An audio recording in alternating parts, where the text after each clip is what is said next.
जब मेरी शादी हुई थी तो उस समय मैं केवल 24 साल की थी। अपनी शादी को लेकर मैं बहुत ज़्यादा एक्साइटेड थी। ऐसा इसलिए क्योंकि मुझे यकीन था कि मेरे माता-पिता की तरह मेरा वैवाहिक जीवन भी काफ़ी अच्छा होगा।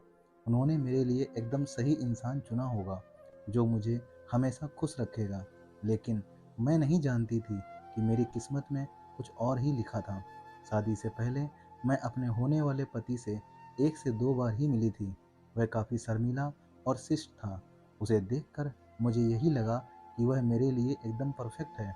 मैं अपने फैसले से काफ़ी ज़्यादा संतुष्ट थी।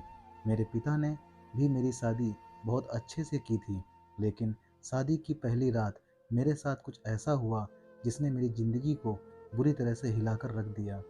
शादी की रात कितने मायने रखती है, इस अनुभव को यादगार बनाने के लिए मैंने खुद को तैयार कर रखा था। मेरे पति अंदर आए, बैठे और मुश्किल से कुछ मिनट ही मुझसे बात की। उन्होंने यह कहकर बात खत्म कर दी कि वह थक गए हैं। मैंने भी यही सोचा कि शादी की रस्मों के कारण थकान हो गई होगी, इसलिए मैंने भी इस बात पर ज़्यादा रिएक्ट नहीं किया। मेरी शादी को 1 सप्ताह बीत चुका था और मेरे पति ने मुझे अब तक नहीं छुआ था।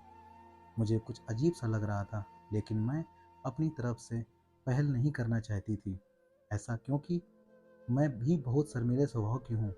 वैसे तो वह बहुत सभ्य व्यक्ति था, लेकिन एक चीज़ जो मुझे बार-बार परेशान कर रही थी, वो यह कि उसे मेरे साथ फिजिकल होने में कोई दिलचस्पी क्यों नहीं थी।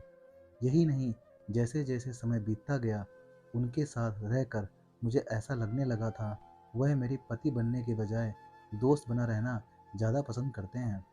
महीने बीतते गए, वैसे ही मुझे हर रोज़ एक नई चीज़ का अनुभव होने लगा, लेकिन अब भी हमारे बीच न्यू कपल वाली फीलिंग नहीं थी। ऐसा लग रहा था कि शादी करना और इसे बनाए रखना उनकी मजबूरी बन गई थी। मैंने कभी उनसे शिकायत नहीं की, ऐसा इसलिए क्योंकि वह बेहद नेक दिल और दयालु इंसान था। मुझे उनके साथ किसी तरह की कोई दिक्कत नहीं थी, लेकिन इसके बाद भी मुझे लगता था कि मेरी शादी में कुछ कमी थी।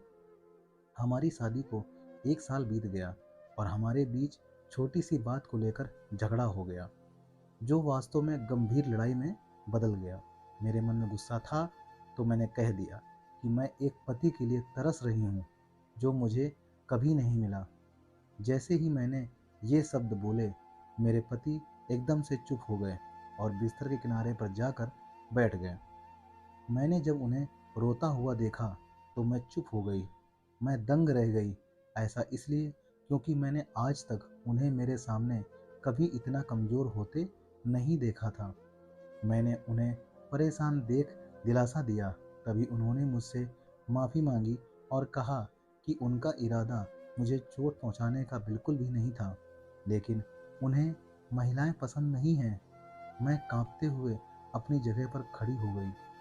उन्होंने कबूल किया कि वह समलैंगिक हैं।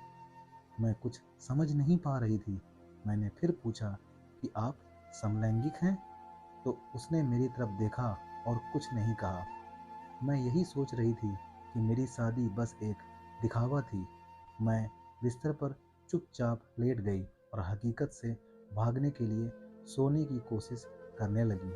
लेकिन मैं अच्छे से जानती थी कि यह सपना नहीं है।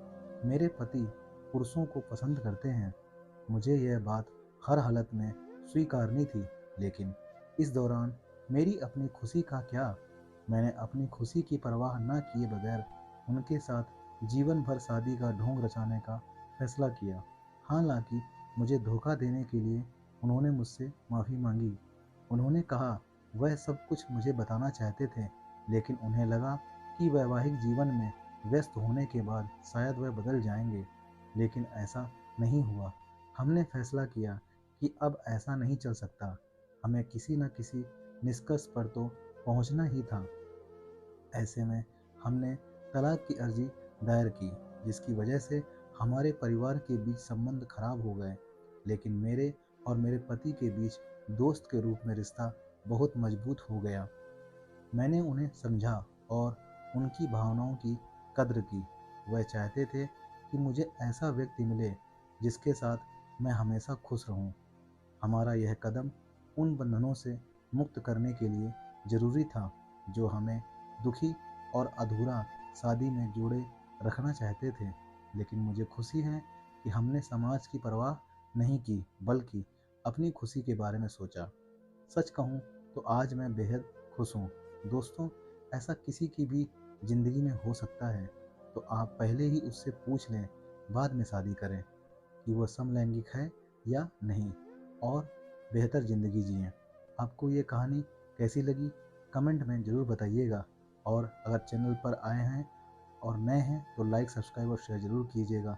मिलते हैं अगली ऐसी ही कहानी में, सच्ची कहानी में। तब तक के लिए जय हिंद, जय भारत। खुश रहिए, खुशहाल रहिए, अच्छी अच्छी बातें सीखते रहिए। धन्यवाद।